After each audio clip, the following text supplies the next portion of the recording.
Vite, je suis en retard. Je vais faire pipi. C'est l'heure de la piscine. Chut, taisez-vous, ça va commencer.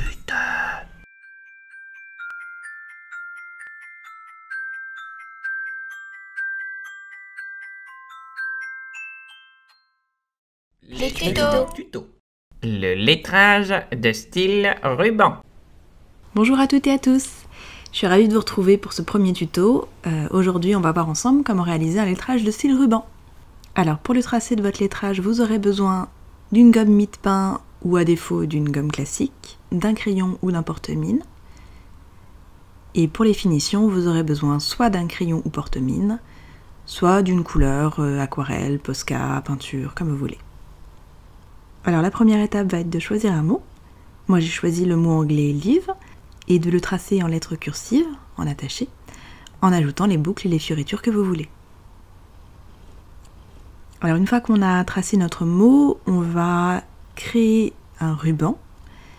Et pour cela, on va imaginer la façon dont un ruban s'enroulerait en formant les lettres. Et on va donc tracer ce second jeu de lignes jusqu'au bout du mot. Alors, petite parenthèse technique, faites attention lorsque vous arrivez sur une boucle ou sur une courbe. Vous devez alors arrêter votre ruban. En fait, le ruban se rétrécit et il disparaît par un jeu de perspective. Et le recommencer vers l'arrière. C'est ça qui va donner l'impression d'avoir un ruban qui s'enroule sur lui-même.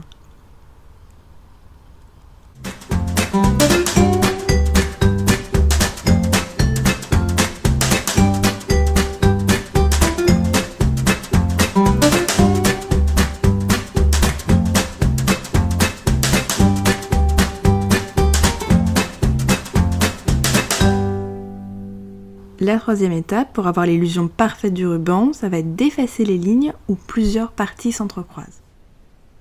Alors pour ça, on va prendre un petit bout de gomme. Si vous n'avez pas de gomme mie-de-pain ou une gomme friable comme la mienne, vous pouvez tout aussi bien couper un petit morceau au ciseau de votre gomme habituelle. Et on va donc gommer les lignes en trop, de manière à ce que le ruban passe soit devant, soit derrière. Et ça, à nouveau sur toute la longueur. Alors, je vous montre en détail ce que ça donne. Ici, j'ai mon premier croisement au niveau du L. Je vais gommer le croisement gênant et éventuellement repasser ce que j'ai effacé par inadvertance. Voilà.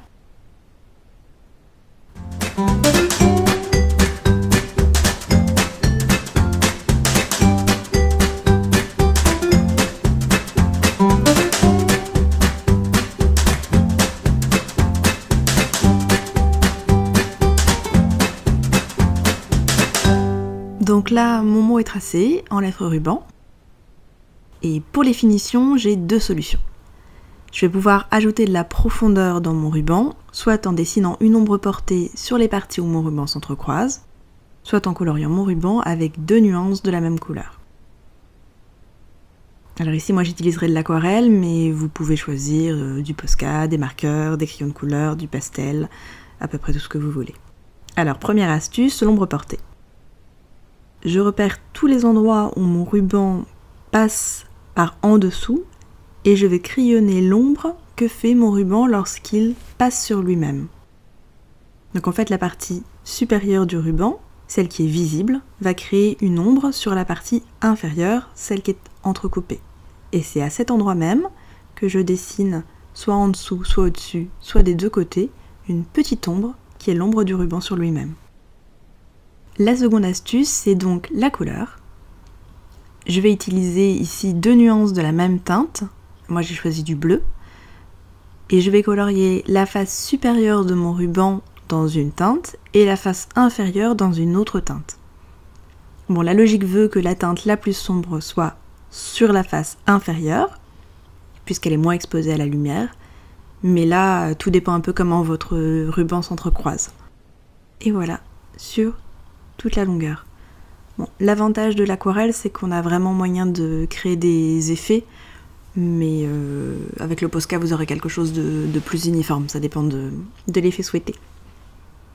Vous pouvez aussi utiliser deux couleurs différentes. Alors moi sur cet exemple j'ai utilisé une teinte chaude et une teinte froide pour bien les dissocier, mais libre à vous.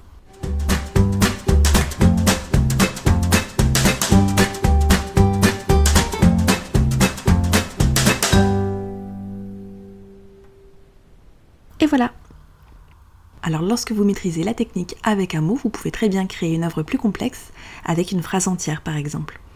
N'oubliez pas de bien lier les mots entre eux avec le ruban en laissant un espace ou en mettant les mots les uns en dessous des autres.